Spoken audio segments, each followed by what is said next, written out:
Hi, everybody. Good afternoon. Also, happy belated Father's Day to all the dads in here. Hopefully you were well taken care of yesterday. So a couple of things at the top, and then we'll get going. So I want to say a few words in recognition of Pride Month. The Biden-Harris administration joins Americans across the country to celebrate the extraordinary courage and contributions of the LGBTQI+ community. This month is a time to reflect on the progress we have made in pursuit of equality, justice, and inclusion. And it's time to recommit ourselves to do more to support LGBTQI+ rights at home and around the world. Since day one, the Biden-Harris administration has taken historic action to advance equality for the community. But last year, more than 600 anti-LGBTQI+ bills were filed in state houses across the country. And a significant portion of them target transgender youth. As President Biden says, these young people are some of the bravest people he knows, but no one should have to be brave just to be themselves. The Biden-Harris administration is going to continue to speak out and stand up against these attacks, and will remain focused on realizing the promise of America for all Americans. I want to close by saying to the LGBTQI+ community that there is always someone you can talk to if you're going through a hard time and need support. The Biden-Harris administration launched the 988 line to help, and we have a line dedicated to serving LGBTQI+ young people that can be reached by dialing 988 and pressing 3. Again, dialing 988 and pressing 3. This month, we will continue to celebrate courageous LGBTQI+ people and take pride in the example they set for our nation and around the world. Second, as many of you know, there were a tragic series of shootings over the weekend. This included a shooting in Michigan that injured multiple children, and a shooting at a Juneteenth festival in Texas that left 2 people dead and over a dozen injured. The president has been tracking these tragedies. We are praying for the families who lost loved ones to these senseless violence and wishing all those who were injured a speedy recovery. Our team is in contact with state and local officials. As the president has said, this is not normal, and Congress must act. At the same time, he will continue to use every tool at his disposal to end the epidemic of gun violence that is tearing our communities apart. And let's not forget, gun violence is the #1 killer of young people across the country. And now I'm going to turn it over to the Admiral, who is going to speak to developing matters in the Middle East. And also, I know there's some NSC travel happening as well abroad. Okay, Admiral. I want to thank Karine in advance for her indulgence and all of yours. I do have quite a few things to get through, so if you just bear with me, I appreciate it. I want to start off here at the top by providing an update on maritime attacks conducted by Iranian-backed Houthis and to preview some sanctions that will be rolled out later today by the Treasury Department. Now, a few days ago, the Houthis attacked the Liberian-flagged, Greek-owned, and operated bulk cargo carrier merchant vessel Tudor, killing a crew member who hailed from the Philippines. The Tudor had just completed a port call in Russia and was bound for Egypt. She had nothing whatsoever, nothing to do with the conflict in Gaza. They also attacked the Palawan-flagged, Ukrainian-owned, Polish-operated motor vessel Verbena, critically wounding a crew member from Sri Lanka. The Verbena had previously stopped in China, then Thailand, and was on her way to Italy. She, too, had nothing whatsoever to do with the conflict in Gaza. So just think about that for a hot minute or two. The Houthis killed an innocent crew member from the Philippines and critically wounded a Sri Lankan sailor who were guilty of no crimes, who were simply doing their jobs as professional mariners. They weren't delivering arms to Israel. They weren't taking sides in the Middle East. They were just manning their posts aboard ship, trying to earn a paycheck and keep global commerce moving. Like the ships that they sailed in, these 2 blokes had nothing whatsoever to do with the conflict in Gaza. Now, these most recent attacks, of course, come on top of numerous others in recent months, attacks which can and only rightly be labeled acts of terrorism against nations from around the world. Even the Yemeni people have fallen victim, as the Houthis have on one occasion struck a ship that was bringing grain to their own ports. These attacks also obstruct humanitarian aid to Sudan, where the needs are tremendous and the conditions desperate, and they impact commerce for every neighboring country in the Horn of Africa and the Middle East, from Egypt to Ethiopia to Jordan and Djibouti. The Houthis are causing needless suffering across the entire region for Gazans, for the Sudanese, for the Yemenis themselves. And as I said, this is pure terrorism. There's simply no other word for it. The Houthi claim of supporting Gazans is meritless in any case. The Israeli ports are now open for the moving of goods directly into Gaza, and we are in the process of moving thousands of pallets from Ashdod into Gaza as we speak. The United States has provided thousands of metric tons of assistance to Gazans and will continue to do so. We are the largest contributor by far to date. The Houthis, by contrast, have not provided so much as a slice of bread to the Palestinians in Gaza. For our part, the United States will continue to ensure assistance is reaching Gaza in large quantities, and we will continue to act with partners around the world to hold the Houthi terrorists accountable for their actions. Today, as I mentioned at the top, Treasury will announce new sanction designations against individuals and entities that are involved in the Houthi weapons procurement network. We're going to continue to target this network to degrade the Houthis' ability to replenish its munitions, and will continue to target threats to international commerce when necessary, including taking another strike, as we did just last night, against an unmanned aerial vehicle that posed a direct threat to ships in the area. But I thought it was important to just provide a little context here. These Houthi attacks, they don't grab the headlines that they used to grab, but they're having an impact, and we are trying to have an impact on their ability. So their actions are truly reckless, beyond the pale. They talk a mighty good game, but their actions speak a hell of a lot louder. They don't care a whit about Palestinians in Gaza. And this isn't some principled stand they're taking. It's terrorism, as I said, pure and simple, and it has to stop. Now, as you know, the President will meet with NATO Secretary General Jens Stoltenberg at the White House later this afternoon to talk about planning for NATO's 75th Annual Summit next month in Washington. The President will reaffirm the ironclad U.S. commitment to Article 5 of the Washington Treaty and will welcome steps that allies are taking to support Ukraine. I expect the two leaders will also talk about the progress that NATO allies are all making on increasing their defense spending, which has more than doubled since President Biden took office. Quickly turning, if I could, to National Security Advisor Jake Sullivan's trip to India, where he met with senior members of the Indian government and U.S. and Indian industry leaders to expand key areas of cooperation between our countries today. In New Delhi, Mr. Sullivan will co-chair the U.S.-India Initiative on Critical and Emerging Technology, also known as ICET, a landmark partnership to expand strategic cooperation across key technology sectors, including space, semiconductors, advanced telecommunications, artificial intelligence, quantum technology, biotechnology, and clean energy. As the world's two oldest and largest democracies, the United States and India share a unique bond of friendship. Mr. Sullivan's trip will further deepen the already strong U.S.-India partnership to create a safer, more prosperous Indo-Pacific. And finally, I want to just briefly highlight the successful Summit on Peace in Ukraine over the past weekend, which Vice President Harris and National Security Advisor Sullivan both attended. More than 100 countries and organizations came together to discuss the importance of reaching a just and lasting peace in Ukraine, based on the core principles of sovereignty and territorial integrity, the foundation of the UN Charter. As President Biden said on Thursday when he signed our historic bilateral security agreement with Ukraine, a lasting peace for Ukraine must be underwritten by Ukraine's own ability to defend itself now and to deter future aggression. So we're going to continue to provide military aid to help Ukraine defend itself on the battlefield, and we're going to continue to support the Ukrainian people, including through the new funding that Vice President Harris announced to repair Ukraine's energy infrastructure, and through new funding for humanitarian aid and assistance to support Ukrainians who have been displaced from their homes and from their lives. With that, thank you for your patience. We'll take some questions. Thanks. Can you give us your response to Prime Minister Netanyahu's move to disband his war cabinet? You know, he seems to think that there's no need for an extra branch of government, as it was described to us. Do you agree that the war cabinet isn't necessary right now? Well, that's really up to the Prime Minister to decide, Mary. This is the war cabinet was an internal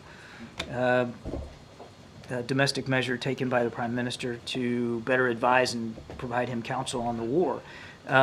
We said at the time that we believed it was a worthwhile step, and we still hold by that. But with Mr. Gantz's decision to leave, I'm not sure that Prime Minister Netanyahu was left with a whole lot of other choices. And more broadly speaking, how concerned is the president right now that far-right voices in the Israeli government may wield more power?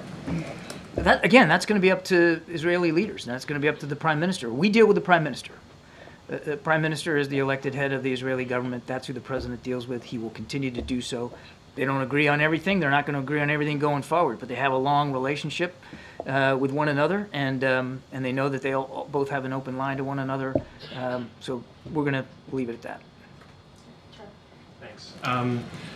Could you comment at all on Putin's trip to North Korea and the possibility that there's going to be an agreement, a partnership agreement signed? Yeah, look, no surprise that he went to North Korea after his so-called election. A real nail-biter that was. He was going to go on a little bit of a charm offensive here, and that's what he appears to be doing. We're not concerned about the trip. What we are concerned about, Trevor, is the deepening relationship between these two countries. Not just because of the impacts it's going to have on the Ukrainian people, because we know North Korean ballistic missiles are still being used to hit Ukrainian targets, but because there could be some reciprocity here that could affect security on the Korean Peninsula. Now, we haven't seen the parameters of all that right now, certainly haven't seen it come to fruition, but we're certainly going to be watching that very, very closely. And do you have any comments on this apparent collision between the Chinese and the Philippines? In the Philippines, yeah, you're talking about the second Thomas Shoal. Yeah, these are troubling reports because it appears as if, and just from initial operational reports that we've gotten, that at least one Philippine sailor was wounded. I mean, you talk about collisions and water cannons, and you don't think about the damage that can do to the human body, but let me tell you something, it can. And so we're deeply concerned about the injuries suffered by this Philippine sailor, obviously wishing him the best in terms of his recovery. But more critically, to your question, this kind of behavior is provocative, it's reckless, it's unnecessary, and it could lead to misunderstandings and miscalculations that could lead to something much bigger and much more violent. It's imperative that the rightful legal maritime claims by the Philippines are respected, by the PRC and by everybody else for that matter. Admiral, has the President taken part in consultations about deployment of more nuclear weapons? Has Secretary General Stoltenberg referred to in an interview with the Telegraph? Look, we're a NATO ally, and we talk to our NATO allies all the time about what readiness looks like, what posture needs to look like, and how we can all be better postured to meet our Article 5 commitments, the same commitments that the President's going to reiterate when he meets with Jens Stoltenberg later this afternoon. We don't talk about nuclear posture with any specificity, and I'm certainly not going to start doing that here from the podium. I'll just tell you that we're comfortable, as we have been comfortable, with our strategic deterrent posture, not only on the European continent, but around the world. If you allow me, how can this not be perceived as provocation or an escalation of tension in Europe? Who would perceive it as a provocation or an escalation? Russia. Oh, Russia. Russia, the same country that invaded Ukraine, which posed absolutely no threat to them. Look, NATO's a defensive alliance. And NATO countries are some of the most sophisticated in the world when it comes to military capabilities. And it would be irresponsible and imprudent if we weren't constantly talking to our NATO allies about how to make sure we can meet our commitments to one another across a range of military capabilities. And that's as far as I'll go. John, former acting CIA Director Michael Morell wrote in Foreign Affairs today that the terrorism warning lights are blinking red again. Do you agree with that assessment? Certainly, we would absolutely say unequivocally that we've got to keep our eye on the terrorist threat. Just in the recent week or so, AFRICOM took a strike on some ISIS leaders in Somalia. Now, we're still waiting for the actual battle damage assessment of that strike, but it's clear that the threat is still real, and we have to still go after it. One of the vulnerabilities he cites is that thousands of people are crossing the border unknown each week, and that he says that the United States should consider using national emergency authorities. Is that something the administration is considering? Is he wrong there? I don't have anything in terms of decision making on what those. I'm not even sure I completely understand what he means by all those authorities. I would tell you that, as Karine said in just recent days. The president has taken executive action that he believes is warranted. But what's really needed at the border, I mean, everybody can talk a good game, but you can't really change what's happening at the border unless you have legislation, unless you have real resources and funding and support that is sustainable over time to make a big difference down at the border. So there's no magic wand that can be waved here to make it all go away. So is there anything more the administration can do without Congress? Well, the president already, as you just saw last week, announced some executive action, particularly when it comes to asylum. But what we really need is for Congress to act. There was a deal on the table, a bipartisan deal in the Senate, that would have been the most sweeping change, would have caused the most sweeping changes, not just to border enforcement and security, but to immigration policy itself in many, many years. And it didn't go anywhere because a certain ex-official decided he didn't like it, that he thought it was better for there to be a problem rather than a solution. So the president took some executive action. I'm not going to foreclose what he would do in the future, but what we really need is comprehensive legislation. John, following up on that, given the fact that there are these concerns about the rising threat of terrorism, is the president considering raising the terror alert level? And if not, why wouldn't he consider I'm that? not aware of any decision to change that. We're watching this like a hawk every single day. As I said, AFRICOM just in recent days took a strike, an airstrike against some ISIS leaders in Somalia. It's not something that we have ever stopped focusing on. I mean, as you remember when we conducted the withdrawal from Afghanistan, we talked about sharpening over-the-horizon targeting capability, and you've seen that bear out now. Places like Iraq and in Syria, now in Somalia and other places. It's not something that we take lightly. It's not something that we aren't constantly trying to improve and sharpen. And we have not lost one bit of focus on the terrorism threat, either here in the United States or around the world. In Jake's meetings in India, has the plot to kill an American Sikh activist come up at all? And do you expect that to be part of the discussions? I don't have more to add on the conversations that Jake's having. He's still over there having these conversations, but the main focus of his visit, as I said, was to look for ways to deepen the U.S.-India bilateral relationship, particularly when it comes to emerging technology. Will you bring this up? I don't have anything more to add on the conversations. Thank you so much. I have a question about China and then another on the cricket. Starting with On President... the cricket? On the cricket. As in the game? Yes. Okay. Starting with President Xi... Yeah, see, I just wanted to make clear it wasn't Or the bug. singing insect, perhaps. Yeah. Go ahead. Let me know. Okay. Sorry. President Xi last year told the head of the European Commission, or the European Commission president, that the U.S. is trying to, quote, trick China into attacking Taiwan. This sounds awfully similar to some of the language that President Putin was using to justify his invasion of Ukraine. Do you think that Xi is taking a line from Putin's playbook? How concerned are you about it? Is this something that the two leaders have talked about? It's bogus, for one. There's absolutely no truth to it. I can't get into Mr. Xi's head and figure out who's giving him his talking points or where it's coming from. It's just not true. What's your next question? All right, on cricket, what's the difference between a spin bowl and a double? No, I'm joking. The U.S. team has spin bowled their way into glory. They're in the team. Yeah, congratulations to them. I saw Yes, that. I just wanted to know They're what in your the message was. Super 8 now. The Super 8, and they're It's amazing. facing the Proteas and then the Windies in the coming days. Does the president have a message for this unexpected success in a sport that is wildly popular everywhere else in the world? We all congratulate them on this success. It's tremendous, and we're cheering them on. All right, let's keep going. Thank you. At the G7, President Biden greenlit the limited use of U.S. arms by Ukraine to strike targets across the border into Russia, but he clarified that nothing had changed in terms of long-range strikes inside Russia. So my first question is, can you say definitively that the president's stance on long-range strikes inside Russia by Ukraine won't change? And then second, when the United Kingdom gave Ukraine permission to use British weapons to strike targets inside Russia, Moscow responded by saying that they could hit British targets, quote, on Ukraine's territory and beyond its borders in retaliation. What would the president's response be if Moscow was to take that action against Britain? Well, that's a hypothetical I don't need to worry about because the president's policy hasn't changed when it comes to long-range strike, use of long-range U.S. strike weapons into Russia proper. I also just want to correct something you said. You said he greenlit at the G7 this idea of cross-border use of U.S. weapons for cross-border imminent threats. That's actually a decision he made well before the G7. So, but in terms of this Russian threat to potentially strike British targets on Ukrainian territory and beyond, what is the White House response to that type of rhetoric coming from Moscow?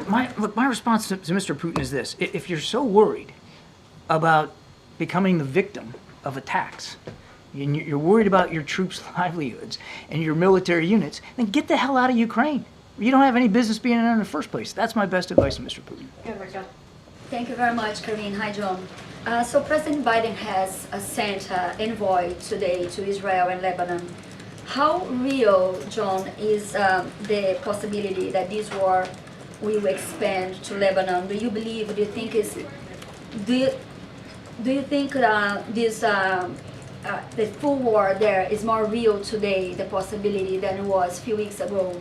And do you believe that it's possible to de-escalate the situation there, the growing escalation tension, without a ceasefire? Look, I don't want to sound blasé about this. If we weren't concerned about the possibility of escalation and a full-blown second front there to the north, we wouldn't still be involved in such intense diplomacy. And Mr. Hochstein's over there right now. As a matter of fact, he's in Israel as we speak to have these conversations, and he'll follow that up with conversations in Beirut. So obviously we're concerned about this. We haven't seen Hezbollah jump in with 2 full feet here. They have been, of course, conducting strikes across that border. The Israelis have been defending themselves against that. We don't want to see escalation. We don't want to see a second front. And we are concerned about it. Is the possibility more real today than 2 weeks ago? That's a slide and scale kind of question that I don't think I'm really educated enough to answer. I mean, it's obviously still of concern. There continues to be exchange of fire across that border. And if we weren't concerned about it, we certainly wouldn't have sent Amos over there. Thank you. First, thanks, John. To follow up on Mary, you said that the U.S. did think it was worthwhile to have the war cabinet in place. Now that it is no longer, does the U.S. believe it will be a detriment as Netanyahu makes decisions moving forward? I think that remains to be seen. And then secondly, do you have an update on the U.S.-built pier, the humanitarian aid pier that has been removed? Removed? That is undergoing repairs? Because of severe weather that we talked about being a problem in the summertime here in the Eastern Med. I don't. You'd have to go to the Pentagon for a tactical update. As I understand it, they did have weather-related issues. They had to dismantle it for the safety of everybody involved. But I honestly don't know what the new status is. Thanks, John. Thanks, Karine. Secretary General Stoltenberg was talking about once the current fighting in Ukraine ends, that the ultimate security guarantee to prevent it from happening again, that Russia invades again, is Article 5 from NATO. He seemed to be very clear that Ukraine should be admitted into NATO after the current fighting ends. Can you speak to that? Is that a commitment that the U.S. shares, feels that once this current fighting ends, that feels strongly that Ukraine can get into NATO? The President has said that he believes that NATO is in Ukraine's future. And there's a lot of things that have to be done before they can join the alliance, like any member has to do before they can join the alliance. But the President believes firmly that NATO is in Ukraine's future at some point. But those conditions that have been in somewhat a little bit vague. It has not been a very clear pathway. When would they be able to do the action plan that they can get on? I'm sorry, I got to disagree with you there. It's absolutely clear, and the alliance conditions that Ukraine the alliance has talked about, and the United States has certainly talked about. First, they got to win this war. Right? They got to win the war first, and so number one, we're doing everything we can to make sure they can do that. Then, when the war's over, no matter what it looks like, they're still going to have a long border with Russia and a legitimate security threat to the Ukrainian people. That's why the president at the G7 signed our bilateral security agreement, joining some other 14, 15 other countries that have done the same thing, to make sure that for the long haul, Ukraine's defense industrial base can continue to make sure that they have what they need to defend themselves, and that includes assistance from the United States.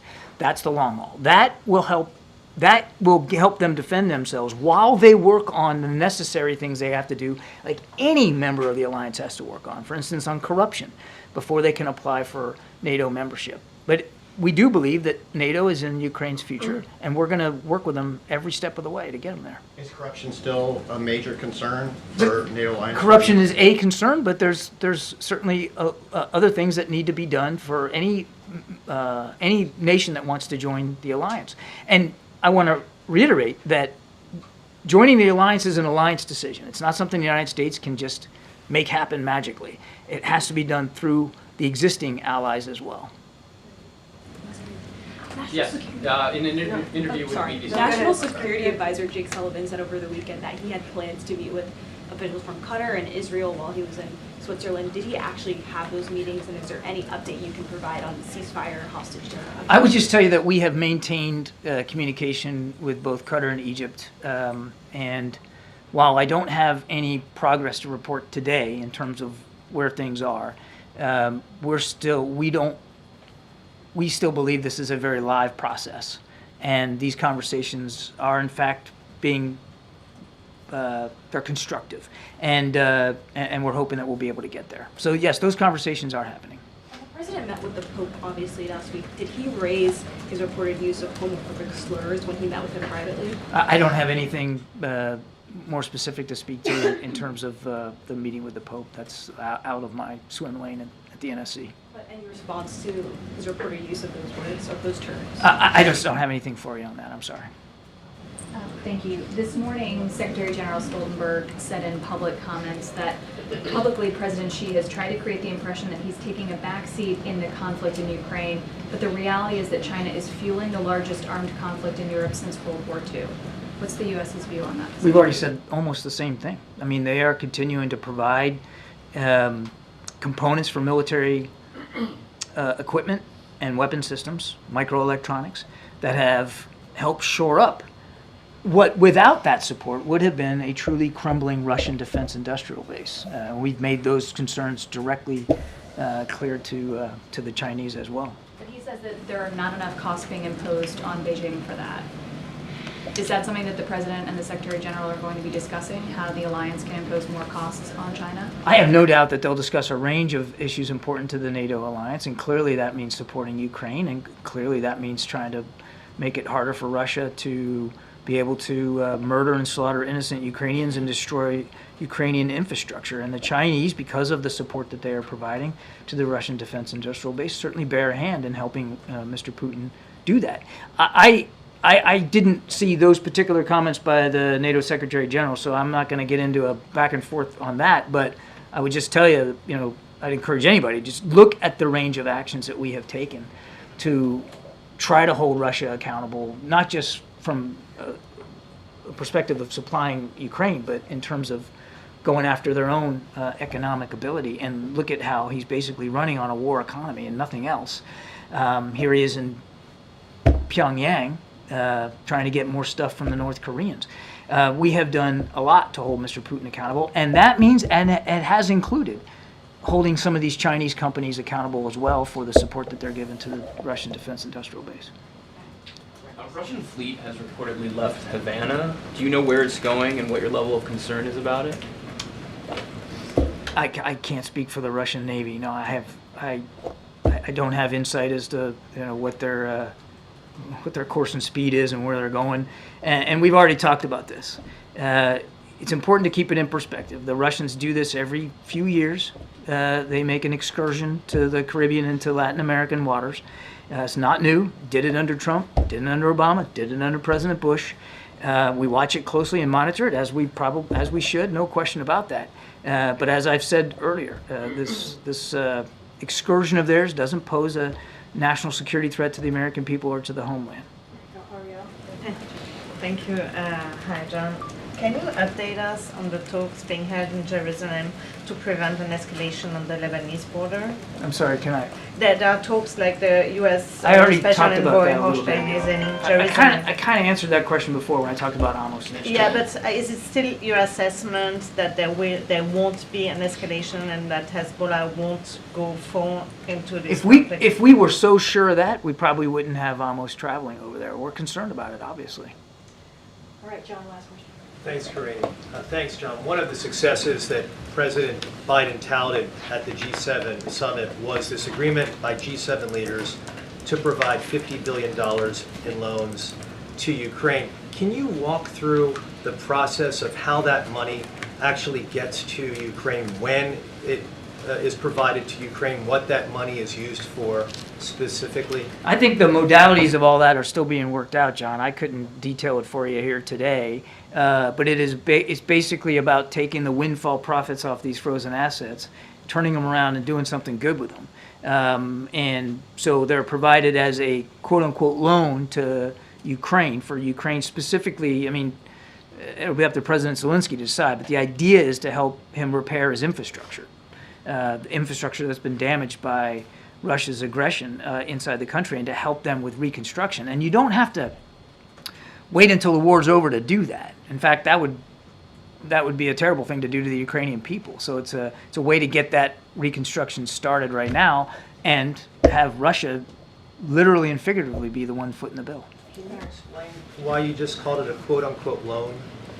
Because it's not as if, because if you're using the windfall profits, it's not as if Ukraine's going to have to pay those back. You're going to continue to be able to source that through the frozen assets and the windfall profits from those assets. Okay? Thanks, Admiral. Thank you. Thanks, Admiral. I do want to say something really quickly here. When we were going back and forth about the president, what else is the president going to do? Yes, the president has been very clear in making sure that, and saying that we need a legislative solution, but he also said when he talked about the executive action that he recently took, that in weeks ahead he's going to speak on how we can make our immigration system more fairer and more just. So he will have more to say on that. Obviously, we don't have any policy announcement to make at this time, but the president is certainly going to continue to address what we're seeing at the border, the challenges at the border. The president has taken this very seriously. He wants to see action. He wants to see a bipartisan legislation move towards that, but we haven't seen that, and so it is. It is really important that we are with the majority of American people when it comes to trying to make sure things are done. On the question of on the Pope, and as the Admiral said, we're not going to go beyond what was read out and the issues that were discussed, and it was a range of issues, obviously, whether it's humanitarian crisis in Gaza, Ukraine as well, and what's happening with Russia aggression. But as it relates to LGBTQ, and obviously that is something that the Pope can speak to, but the President has been very clear. You heard me at the top when it comes to LGBTQI plus people, and that he believes that everyone, including that community, should live in dignity, and he thinks that LGBTQI plus people, young people, are the bravest young people that he's ever met, and so and they should not be facing discrimination. I just wanted to be very clear about that as well. Will? Okay, I got two questions. Just one real quick up on the top. Does President Biden plan to meet with Netanyahu when he comes for his joint? I don't have anything to share on the president's schedule as it relates to the prime minister visit. Obviously, that's something since Congress invited the prime minister. That's something that they can speak to. Don't have anything to say at this time. It's more than a month away. I just don't have anything to share on the president's schedule. Secondly, there seems to be a sort of rash of videos that have been edited to make the president appear especially frail or mentally confused. I'm wondering if the White House is especially worried about the fact that this appears to be a pattern that we're seeing more and more. Yeah, and I think you all have called this the cheap fakes video, and that's exactly what they are. They are cheap fakes video. They are done in bad faith, and some of your news organization have been very clear, have stressed that these the right wing critics of the president have a credibility problem because of the fact checkers have repeatedly caught them pushing misinformation, disinformation, and so we see this, and this is something coming from your part of the world, calling them cheap fakes and misinformation. And I'll quote the Washington Post, where they wrote about this, and they said how Republicans use misleading videos to attack Biden in a 24-hour period. And to their credit, we have a conservative Washington Examiner did call them out as well, calling out the New York Post. Ironically, several recent cheap fakes actually attacked the president for thanking troops. For thanking troops. That is what they're attacking the president for. Both in Normandy this happened, and again in Italy.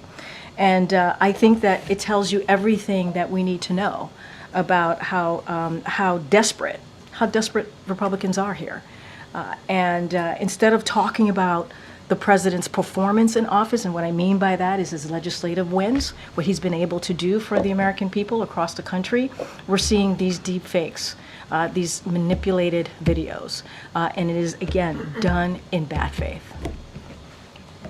The Surgeon General is calling for this warning label on social media platforms. The President and the administration have been clear. You support addressing mental health tied to social media, especially among young people. But does the President support this action? Does he support a warning label like this as a means to addressing this crisis? And to your question, Mary Bruce, you're absolutely right. There's a mental health issue. Our young people are experiencing an unprecedented mental health crisis. That's what we're seeing, and there is undeniable evidence of this. That social media and other online platforms are contributing to this. It is exactly why the President and the First Lady, this administration, has done everything that they can to really tackle the mental health crisis as part of. Let's not forget, it's part of their key agenda as we talk about the unity agenda, because we believe that is something that could bring both sides together, because we're seeing this in red states and in blue states. And so we have invested resources to deal with this issue, establishing the new Center of Excellence on Social Media and Mental Wellness, launching the 988 Suicide and Crisis Lifeline. I just talked about that as it relates to LGBTQ plus youth, and launching a new interagency task force on kids' online health and safety. So there is a mental health crisis. The Surgeon General's announcement is about reminding parents and also about reminding kids the risk of using social media. So we were going to continue to focus on that. Obviously, the Surgeon General is going to continue focus on that as the country's doctor, physician. So I think that's important that he'll continue to do that work. And we're going to continue to look at a range of actions as the Surgeon General is trying to do as well. But does the President support a warning label like this? I mean, look, what I will say is that we want to, as I stated in the unity agenda, we want to see a bipartisan approach in dealing with this issue, right? On how to hold social media companies accountable.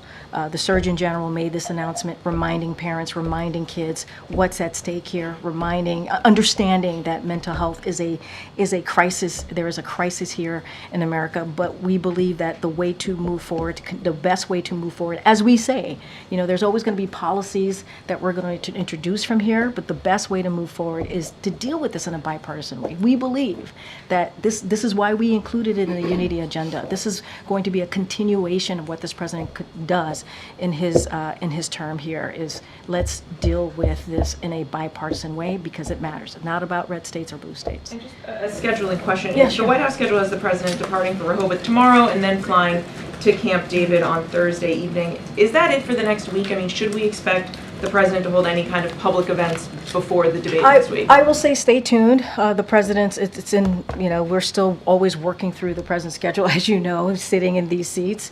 You know how, and covering the President, you know how that is. We sometimes, things pop up on the schedule very, very quickly. And so we always share that with you all. I don't have anything to preview or to announce at this time, but certainly stay tuned. And when we have something to share, we certainly will. Do you have any reaction to the federal judge blocking protections for LGBT students under Title IX. Yeah, that happened last week. No, that happened last week and on today as well. That's right, that's right. So obviously, when it comes to these types of ruling, I would refer to the Department of Justice as this decision is being reviewed by them. So I want to be really careful. And we've always said every student has the right to be treated equally and to feel safe, to feel safe at school. It is important. That is something that the president certainly is committed to, and that is why these protections are all about making sure students have equal rights restored, and also make sure that is vital that they are protected from harassment and also assault. And so, as it relates to this particular ruling and what it says, obviously I answered this in a more broad stroke, but as it relates to the ruling and reviewing that's something that Department of Justice is doing. Again, Regent. Thank you, Karine. I heard what you said about bipartisan efforts to deal with social media, but the Surgeon General was also calling on lawmakers specifically to pass legislation for this warning label. So does the president join in that call to pass legislation to put a warning label? So here's what we've been very clear about. Social media companies need to be held accountable. They have to be done. That has to be done. And we need to see that in a legislative way. We believe it could happen in a bipartisan way. And that's what the president's going to continue to call it. Let's figure out a way to hold social media companies accountable for what is currently happening. And we know, we see that in the data, that this is an issue, that there's undeniable evidence that social media is causing harms, and other platforms are contributing to this mental health issue that we're seeing. Congress is going to decide what that looks like, right? They can do this in a bipartisan way. They're going to decide, if they wish to move forward with it, what that bipartisanship looks like in moving forward with dealing with social media.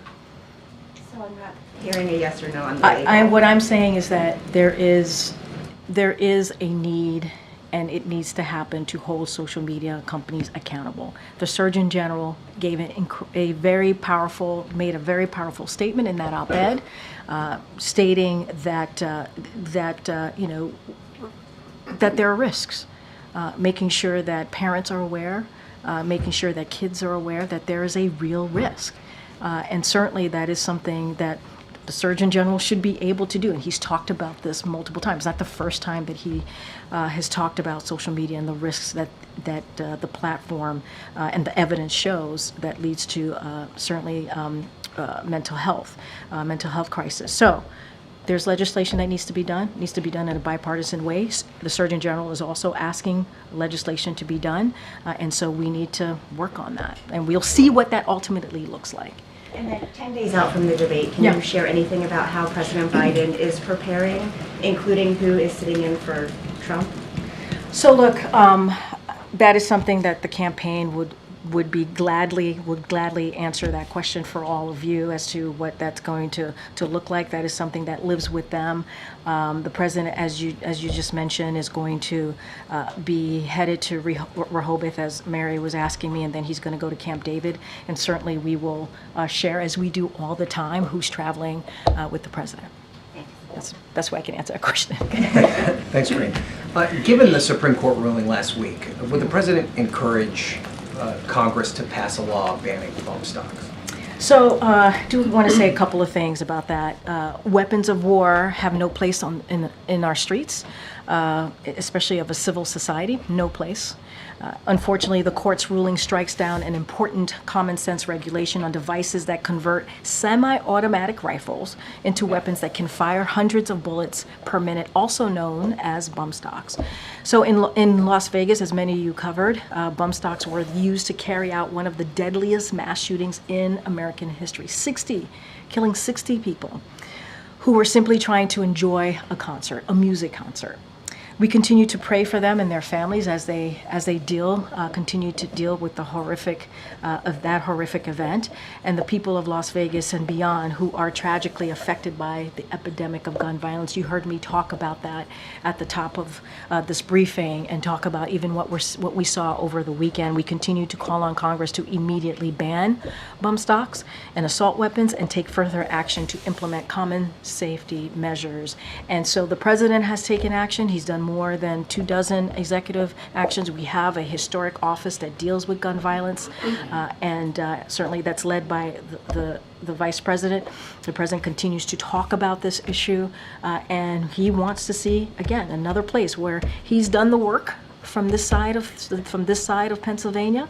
He wants to see Congress also move forward, because the way to actually deal with gun violence is through legislation. Has he talked to the majority leader specifically about putting a bill on the floor as soon as possible? So we are in constant communication with the Office of from the Office of Legislative Affairs through Congress, both on the House and the Senate, about an array of issues that matter, legislative issues that matter to the president, including this, including gun violence and finding ways to prevent this epidemic. And so, look, you heard me just call out at what it is that we want Congress to do: banning assault weapons, obviously banning bomb stocks immediately. We want to see that happen, and so this is a legislative priority for this president. Okay, Barry.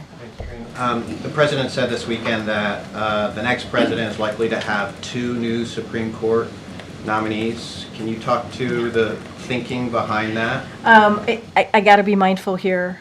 It was said in a campaign event, and he certainly was answering that in as it relates to the 2024 election. It's going to be super mindful. I'm going to allow you all to do the work on this and to kind of figure out who he was talking about, what he meant.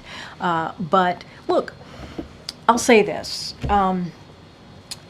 Next Monday, a week from today, we are going to be sadly commemorating the Dobbs decision. 2 years ago, from a week from today, we saw what the Supreme Court was able to do.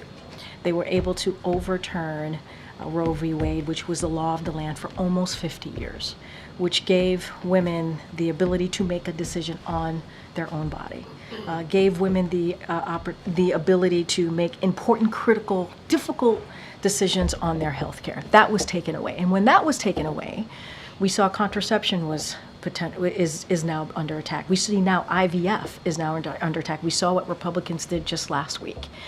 And there are freedoms that are now under attack because of what the Supreme Court was able to do by just overturning something that was the law of the land for almost 50 years.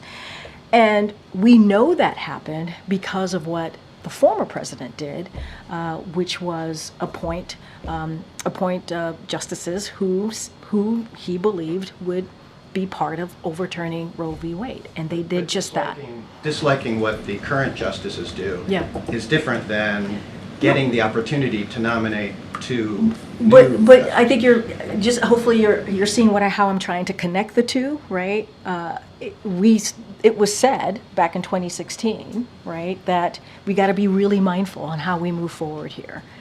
And what happened in the last administration is that the former president was able to appoint 3 justices. And look what happened, the Dobbs decision happened, right? So there is history here, because I can't speak to 2024, I'm speaking to the past and what occurred. And next Monday, we are going to be commemorating a day where the Supreme Court justice overturned a constitutional right that was around for almost 50 years, that has created 21 states now that have banned abortion. We're talking about 27 million women who are of reproductive rights, reproductive health, who now can't make that decision for themselves. You have doctors, if they perform health care for women that relates to reproductive health care, they could get arrested. I mean, that is where we are right now. That's why I'm using the past to try and help answer the question that you're asking of me, but I'm not going to dive into who the president was speaking of. But you see a pattern here is what I'm trying to speak to. Go ahead. Yeah, thanks, Karine. I want to ask you about the American dream. So overall, the average sale price of a home is up 29% under President Biden. We have record low inventory according to the National Association of Realtors. And the cost of a mortgage is up because interest rates are up to fight inflation. So is the American dream out of reach for a lot of Americans now? So, Ed, I appreciate the question, and I hear what you're saying. And look, the president understands that Americans are struggling right now to pay for their rent, to buy a home, and we get that. That's why the president took action some time ago early in his administration. And the things that it did was reduce mortgage insurance premiums by $900 per year for hundreds of thousands of first-time home buyers, expand rental assistance to 100,000 additional households, cut the red tape, and expand financing to build tens of thousands of affordable housing. And because of that, we see a record of 1.7 million housing units are being built nationwide, and that is the most ever. And more apartments are being built each year under this president than any of the other administration since 1980s. And so that matters. But the president also understands that there's more work to be done, but he has taken an action. He's created a task force to deal with this issue because he understands how much Americans are struggling just to buy a home, just to pay rent. And so he's going to continue to do that. So you're sort of saying eventually prices will come down, and then what's the time frame? No, what I'm saying is the president's taken action, and we have seen 1.7 million housing units are being built. Affordable housing units are being built. There's more work to do. The president also is calling on Congress to pass his housing plan, which was called by experts the most consequential housing plan in more than 50 years. So he's taking more action. We've seen how the three things that I laid out in answering your question has actually helped. Taking away red tape, continuing to expand rental assistance, making sure that thousands of Americans are able to have these insurance premiums at $900 per year, these mortgage insurance premiums, which is all important in how they're trying to, you're right, trying to get that American dream. Buying a home is indeed very much part of that American dream, and the president understands that. One more if I could. Yeah, sure. The president talks about threats to democracy, and this is the first time I've had a chance to ask a question since former President Trump was convicted. How is it not a threat to democracy when you have a prosecutor from the same party as the president waiting 7 years to prosecute the political opponent in an election year? I'm sorry, I don't. How is it not a threat to democracy when you have a prosecutor of the same political party as the president waiting 7 years? The crime happened in 2017. To prosecute in an election year a former president who's now... That's a question for the Department of Justice on their timeline and how this moves. I can't answer that for you here. Go ahead, Phil. Thank you. There was some confusion on this previously, and the president seemed to address this in passing as he was walking away from that joint press conference with Zelensky. Yes, I know the question, yeah. So I just wanted to clarify, President Biden has ruled out any type of commutation or reduced sentence for his son, Hunter Biden? Yes, he has. Thank you, ma'am. Yeah, Karine, is there anything inappropriate when a reporter asks a question about Gaza at an event where the president wants to focus on Ukraine or another subject? So look, I'll say this, I think, and you kind of are stating it in your question, the president, if you think about what happened when he walked, right before he walked to the podium, and what was done in front of all of your colleagues, all of you, the world, was that they signed a security agreement, and which was incredibly important. And so for the president, as he's standing to his right, President Zelensky standing to his right, they're talking about obviously a war that's been going on, Russia's aggression into Ukraine that's been going on for more than 2 years. In his mind, right, it's like, okay, there is an important bilateral press conference, if you will, currently happening with a president that is fighting for their freedoms, fighting for their democracy. So in his mind, the focus should be on that. But we've seen many press conferences where other questions are asked and he answers them. And even in saying that and what he said, he still took the answer. He still obviously took the question and answered it. But that is how he's thinking. President Zelensky standing to the right, his right. They just signed an important security agreement that is going to be critical to the people of Ukraine as they have been fighting this aggression by Russia. And so that's it. I wouldn't, he respects the freedom of the press. He does. I wouldn't read too much into it, but that is, No, I just know there isn't, that is what he was thinking in that moment, in that time. There is an important moment that was developing in front of everyone, and that's kind of what he was hoping the focus would be on. And just a quick follow on the video you Sure. were talking about. Yeah. There were 2 instances in recent days where leaders, former President Obama and Giorgia Meloni of Italy, they physically put hands on the president to guide him and show him, give stage directions. Are they doing that on their own, or has anybody asked them to run the show like that? First of all, let me spoke to the most recent, right? And as we saw on Saturday, President Obama's office put out a statement. So I would refer you to that statement about what was being accused in those by others. And he said this did not happen in the sense of what people were saying they were seeing, right? Or what was being falsely reported that they were seeing. Let's not forget, President Obama, President Biden have a relationship. They are friends. They're like family to each other. And I think that's what you saw. You saw the president put his hand on the back of President Biden, and they walked off the stage after taking questions or at an event taking questions from Jimmy Kimmel. That is what you saw. But I would refer you to President Obama's office statement. They talked about this, they discussed this, and they came out with it pretty quickly. Maloney, all right. you wanted to say something about Maloney, I don't have anything. I don't know specifically what happened with Maloney. The wandering, the parachutist, etc. Oh, I mean, look, that was, as I said, it was a cheap, a cheap fake. That was definitely a cheap fake. It was. This was widely fact-checked. That video was widely fact-checked, including by conservative media, on what happened, what occurred. The president walked over to give a thumbs up to divers who had just landed right in front of him. And if you run that tape a little bit longer, you would see what was happening, what the president was actually doing, and it is a cheap fake. So this is what about nothing, and he's totally normal. What I'm saying is, this is a president, right? Let's step back for a second. Instead of, and I said this moments ago, instead of Republicans, focusing on the president's performance in office and what he's been able to accomplish, his actual record, they do these cheap fakes. They're cheap fakes. And you're asking me about the Maloney, you're asking me what happened. That video was, okay, let's talk about Juneteenth. The president stood there listening to the music and he didn't dance. Excuse me, I did not know not dancing was a health issue. That is a weird thing to actually flag when if you look at the people who are around him, you look at the expanded video of the people who were around him, they were not there were some folks who were not dancing either, and that has been fact checked. I mean, just because you're standing up listening to music and not dancing, that is not a health issue.